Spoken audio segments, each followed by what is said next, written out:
We're finally past election week, and with that, we saw a lot of changes in the housing market last week. Mortgage rates fell back below 7%, and the Fed announced another 0.25% rate cut, which everyone already expected. We saw big declines this week in overall inventory, and the number of new listings fell all the way below 2022 and 2023's numbers. And for the first time since March, we saw less homes taking a price cut this year than we saw last year. We're covering all of this and much more in this week's market update. My name is Michael. I own a local real estate brokerage here in the Dallas area, and every Monday I give you a weekly update covering all of Dallas and Collin counties as well as the national market. We're looking for trends, we're tracking mortgage rates as well as mortgage purchase applications, as that's our best leading indicator to what demand will look like 30 to 90 days from now. We're looking at things like median list price, days on market, how many homes are having price decreases, what's inventory looking like, and if you stick around until the end, it's my favorite part, the top 10 ranked hottest and coolest cities and zip codes in all of Dallas and Collin counties. If this sounds like something you're into, make sure and hit the subscribe button. And if you're looking to buy or sell in the Dallas area, whether it's next week or next year, I'd love to connect. I've helped every one of these yellow dots find their little piece of Texas, and I'd love to help you too. Just call, text, or shoot me an email. All that is in the description below. Okay, today is November 11th. Let's see what the data is telling us this week. And if this is an old video, you can click the playlist here and it'll take you to the latest weekly market update. First up is market news. Trump is going to be president once again, and he'll have a Republican Senate. What could this mean for the housing market? Well, immediately following his election announcement, mortgage rates initially shot way up, but then by Friday they came all the way back down to where they were on Tuesday before the election. Personally, I do think mortgage rates will come down from where they are from now all the way until January. Now, the general consensus is with a Trump presidency, everyone is going to make more money. You can see that reflected by the stock market shooting straight up as soon as his election was announced. The problem, though, might be having more money isn't going to be helpful if housing just continues to get more expensive. And as we've seen for the last few years, everything else about the economy can continue improving, but the housing market is doing its own separate thing. So there are really two components here. One is mortgage rates, and the other is inflation. And as you know, if inflation starts to go up again, mortgage rates are not going to be coming down. And if mortgage rates are not coming down due to inflation, and the cost of building materials is going up due to that same inflation, then housing is going to continue to get even less affordable than it is today. Or if it does end up that everyone does make more money, then at the very least, it will still feel exactly as unaffordable as it does today. Trump has been very vocal about imposing tariffs. He wants to get the deficit down, and he sees tariffs as the main way to do it. In his own words, tariffs are the greatest thing ever invented. And while imposing tariffs may help lower the deficit, it will likely drive prices up specifically for home building materials. And I am not saying I know a better way, and that very well may be the best idea there is. I just want you to know ahead of time, new tariffs will likely mean higher building costs, which would ultimately make housing prices go up. In his previous term, in 2018, Trump imposed higher tariffs on Canadian lumber. And what's crazy is Biden actually ended up nearly doubling that tariff from 8% up to 14.5%. But in part, these tariffs led to mill closures in Canada, which of course leads to less supply and ultimately higher lumber costs here in the US. But it's not just the tariffs causing these sawmills to close, it's also a lower demand. High mortgage rates have killed housing demand, and as we've covered many times, home builders are pulling less and less new housing permits right now. They're worried that if rates continue this high, if they build more houses, there won't be enough buyers left by the time these houses are completed. And just to give you an idea of how this impacts housing prices, the newest lumber price data straight from the National Association of Home Builders shows framing lumber is up 2.9% for the week and 17.2% higher for the year. And back in 2018, when Trump first introduced this tariff on Canadian lumber, the same organization, NAHB, estimates that original tariff added nearly $9,000 to the cost of building a home. Now, fast forward from there in 2018 to now, where lumber is up 17.2% just for this 1 year, and you can see partially why housing has gotten so expensive. I just checked, and compared to this same week in 2018, lumber prices are up 68% from 2018. And that's just the lumber. We've not yet talked about items like garage doors, air conditioning units, and even the dumpsters that are used at construction sites. If any of these costs go up, that ultimately gets passed on to you through the home price. Trump's current proposals include a 10 to 20% tariff on all imports across the board along with an additional tariff of 60 to 100% on anything coming from China. And on the last day of his campaign, he vowed a 25% tariff on all Mexican goods, quote, if they don't stop this onslaught of criminals and drugs coming into our country. Now, as we know from his last term, he said he was going to impose way more tariffs than he actually ended up doing. So I have no idea what will actually be imposed. For all I know, he's just saying this to try and scare other countries to come to the table and negotiate. But again, all I want to do here is give you an idea of the reality of what this likely could mean for the housing market. And on top of all this, Trump needs mortgage rates to go down. He cannot afford to let housing construction go into a recession at this stage because, as we've discussed many times, when mass layoffs happen specifically in residential construction, it's usually the first domino to fall in a greater job loss recession. So I do believe rates are going to come down. And my opinion is tariffs will bring higher housing prices because it will increase build costs. But if I'm right and mortgage rates do drop, then housing prices will continue up while actually potentially becoming slightly more affordable. Let me explain the numbers. A $400,000 pre-owned home today at a 6.9% rate with 5% down here in Dallas will cost you about $3,400 a month. But if rates drop just 1% to 5.9%, that monthly payment goes down to $3,170. If rates drop 2%, that number goes down to $2,930 a month. And if rates drop 3% all the way down to 3.9%, that number goes all the way down to just $2,710 a month. So at 3.9% rates, in theory, you would be saving $690 a month. But that's not how it works, because if rates do get that low, home buyer demand is going to be driving prices up. Too many people are going to enter the market. So if you were able to afford $3,400 a month today, and you wait for rates to drop 2% down to 4.9%, at that point, you would be able to afford a $475,000 house for the exact same $3,400 a month payment. So if housing prices go up $75,000 due to increased build costs from tariffs and increased demand from lower rates, and at the same time mortgage rates drop 2%, then yes, you're going to get a lower mortgage rate, but housing isn't going to feel any more affordable. You're going to have the exact same $3,400 a month payment, but you're paying $75,000 more for your house. So there are only two chances you have that housing will actually become more affordable. One, you can cross your fingers and hope that housing prices go up slower than rates drop. So if rates drop 2%, but housing prices only go up to $450K instead of all the way to $475K. In that scenario, then your monthly payment is going to be $100 a month less than if you bought today at $400K. So you'd be paying $50,000 more for the house so that you could save $100 a month. This is a terrible strategy in my opinion. And honestly, I would have a hard time seriously saying that that's more affordable, but your payment will literally be $100 a month less, which is why option 2 is so much better. You buy the $400K house today at the 6.9% rate. That way, if rates actually do get down to 4.9%, you can just refinance and now you're saving $470 a month. Plus, your house will be worth $50,000 more than when you bought it. So option 1, you can wait. It may cost you $50,000 more and you save $100 a month. If the exact same scenario plays out and you had just bought today, with option 2, you have $50,000 in equity and you save $470 a month when rates get down to 4.9%. At this point, if you want housing to become more affordable, your best chance is to make it happen yourself, buying at today's prices and hoping to refinance lower in the coming years. Those are your best odds at getting more affordable housing. So in summary, the most likely scenario when Trump takes office, housing prices continue to go up and rates come down. Housing doesn't actually get more affordable unless you make it by locking in today's prices with tomorrow's rates. Okay. Enough of that. I will get off my soapbox. I hope that makes sense. And before we dive into the data, just in case you missed it, I released a video last week. If you're looking for a home in Frisco, Texas, there is a brand new community that just opened that is super affordable for the area. You can get over 3,000 square feet, fully decked out, in the mid 700,000s right now. And if you've been looking in Frisco, you know that that is unheard of. If you were to buy the same home in the Fields development, it would easily cost you an extra $300,000 to $400,000 more. And this community is only about 8 minutes from the Field development. I am certain those prices will not last long. So if you want to see a tour of the community and the model homes there, make sure and watch this video next. Okay, finally moving on, let's start with national housing inventory. This week we had another decrease, a big one, of 14,142 less homes for sale in the country.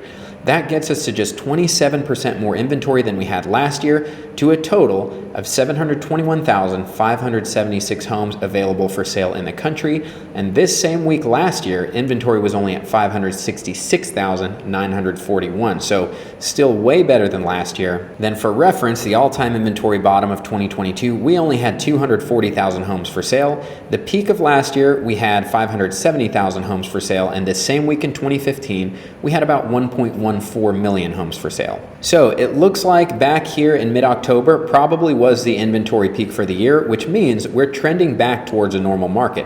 The last 2 years, inventory had gone up until mid to late November, but in a normal market, inventory peaks somewhere in this area. A lot of times it's in mid-July. So the fact that we've gone from maybe mid-November, we're scooting back to mid-October, and we'll just keep trending hopefully somewhere in here towards mid-July. Now looking at new listings, this week we only had 48,683 new listings in the country. This is a massive decrease. As you can see, a little over a month ago, we broke out and we finally were above both 2022 and 23's numbers as rates started dropping. And not only did we break out, but we remained above both of the previous 2 years until this massive drop this week. So we never rely on 1 week data. It is very unusual, but it's also an election week. So I don't think this means anything yet. We'll wait and see in the coming weeks. Now looking at pending sales, 3 weeks ago, we finally broke out of that 2022 line. We had been over 2023 most of the year, and currently we have 11.5% more homes under contract than we did last year. So home sales are definitely growing, even with rates around 7% again. Yes, we had a big drop this week right here, but as you can see looking at the chart, that's totally normal this time of year. We should keep trending down for the rest of the year. As long as we stay above both of these lines, we're in great shape. But this week, 336,624 homes under contract. The last thing we cover nationally is the percentage of homes having price decreases. Every year it's normal for a third of homes to take a price cut before selling. Looking at this national chart, we actually saw a decrease this week, down to 38.78% of homes had a price cut this week. We officially have less price cuts happening this week than we did in either of the previous 2 years. And this is also the first time this has happened since way back here in mid-March. And I would also expect if rates actually do start to drop, then this number is going to go even lower. But last year we got as high as 39.2%, and the year before we got as high as 43.2%. Once again, we're below both of those at 38.78.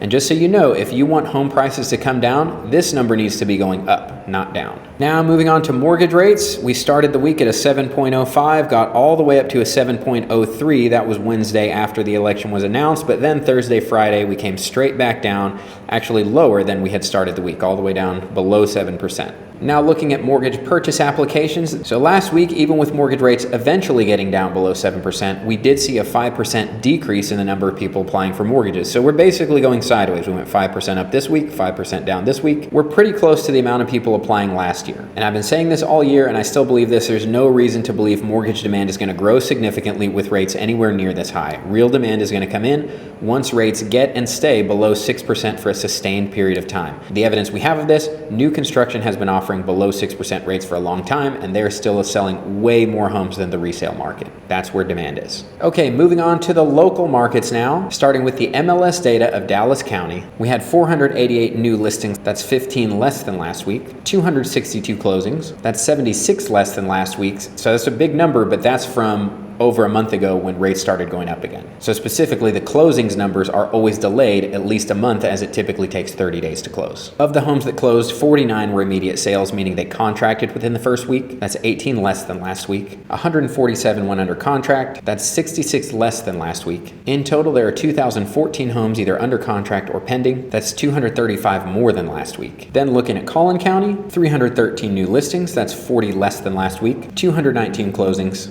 76 less than last week. 51 immediate sales, that's 5 less than last week. 171 went under contract, that's 6 more than last week. In total, there were 1,739 homes either under contract or pending. That's 109 less than last week. So for the last 3 weeks in both counties, we've seen less and less new listings. And after a huge spike in sales contracts last week, things came back down towards normal this week. But remember, it was an election week as well. Now we're moving on to the Market Action Index. If you've never seen this, it just takes into account all this data, puts it into one easy to read graphic with a number. Anything at 30 or below is a buyer's market. Above that, we're asking how much of a seller's market are we in. We're currently at a 37, slight seller's advantage. All we use this for is to see, are things looking normal or are things looking weird? What should be happening this time of year, normal would be everything should just be slowly cooling off for the rest of the year. So starting with median list price, you can see it went up. October 25th was the bottom and it's gone up and held steady since then. That's unusual. Same with the median price of new listings. You can see it came up from back here in August and it's just been basically going sideways, up and down about the same amount every week.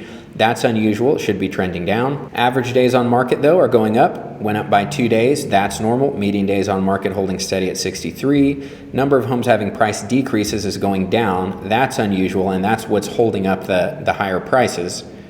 It's showing you that there's more demand than usual. Usually this number would be going up and these numbers would be going down, but there is enough demand right now to keep that from happening. Otherwise, inventory is coming down. Again, that's normal. That's the same as we saw October. Mid-October was about the top for the nation, at least so far, and we're on trend with that as well. So everything's looking normal except prices are holding up.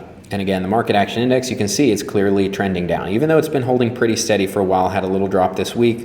Overall, though, you can see that trend is down. Then moving on to Collin County, pretty much the exact same story. They're at a 36, but their median list price as well had a bottom on October 25th, and it's come up and has not gone back down. So that's the unusual part. Their median price of new listings has been even more flat, but again, they're just going sideways, same as Dallas. Their average days on market obviously trending up. That's normal. Median days holding steady at 63. Number of homes having price decreases at 50%, but they started trending down a little earlier, but they were also at a much higher number.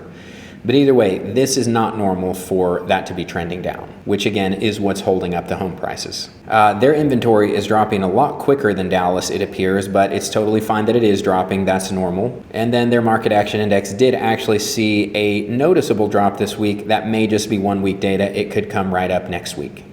But even if it's not, it's obvious the trend is down and that's normal. So basically everything's looking totally normal other than home prices are holding up. Then quickly looking at pending contracts, you can see Dallas had a dip, but we are still significantly above the last 2 years. That just shows us we definitely have grown in sales this year.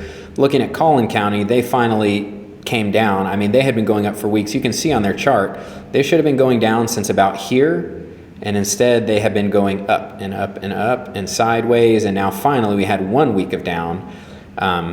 That just shows there's still a ton of demand and a ton of sales happening in Collin County. Look where we were the last 2 years. We were at 872 and 825. We're at double that, 1,667. That's crazy. But that just shows you how fast Collin County is growing. Okay, now moving on to the top 10 hottest and coolest cities and zip codes, and these are ranked using that same market action index number. Remember, 30 or below is a buyer's market. Starting with the absolute hottest city, Carrollton, Texas remains number 1. Coppell and Grand Prairie switch spots this week for number 2 and 3, followed by Balch Springs remains at number 4. Then Louisville heats up 2. Irving remains. Lancaster heats up 2. Richardson remains. Princeton heats up 1, and Sachse cools off 5, which sounds like a big number, but you can see how close all of these are. It just takes that tiny tick down to drop 5 spots. So don't be alarmed if you live in Sachse. Then we like to zoom into specific zip codes. The absolute hottest is Hutchins, 75141 at a 52.08, followed by Dallas, 75244, Allen, 75013, Carrollton, 75010, Carrollton, 75007, Grand Prairie, 75052, Plano, 75093, Dallas, 75287, Irving, 75060, and Grand Prairie, 75050. So if you own a home in any of these zip codes, you can sell for top dollar. Now moving on, same thing, but the coolest cities and zip codes. The absolute coolest city, actually the top 4 remained exactly in their same spots. That's Blue Ridge, Sunnyvale, Van Alstyne, and Leonard. Those are the 4 coolest. Anna cooled off 3 spots. Prosper remained. Salina heats up 2. Rockwall heats up 1. Royce City cools off 1. And Nevada jumps onto the list, becoming the hottest city on the coolest cities list. And then DeSoto, which was number 8, heated up completely off the list this week. Then the coolest zip codes, Blue Ridge 75424 is the absolute coolest, followed by Dallas 75204, Dallas 75219. Sunnyvale 75182, Van Alstyne 75495, Leonard 75452, Rockwall 75032, Wilmer 75172, White Wright 75491, and Dallas 75203. And everything Rockwall or below, all of these are officially buyers markets. Remember, if you're looking to buy or sell in the Dallas area, whether it's next week or next year, I'd love to connect. Just call, text, or shoot me an email. All that is in the description below. Thank you for watching. I'll see you in the next video.